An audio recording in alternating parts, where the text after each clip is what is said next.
Su šiuo robotu trimeris tampa nereikalingas. Visi Ecovacs Goat Lidar Pro modeliai turi pakraščių pjovimo sistemą. Ši sistema yra su valu, kuris pasiilgina automatiškai robotui pjaunant.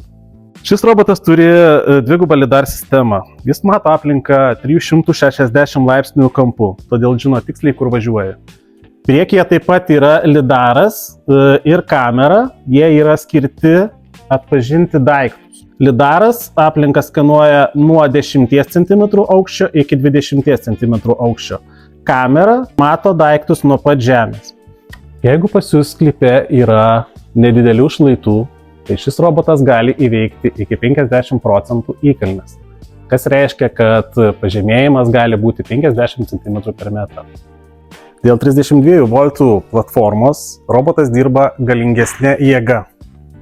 Jis geriau susitvarko su tankesne žole, taip pat jis dirba sistemingai, ne chaotiškai. Yra skirtingi Lidar Pro modeliai, skirti aptarnauti sklypus iki 12, iki 16 ir iki 30 arų.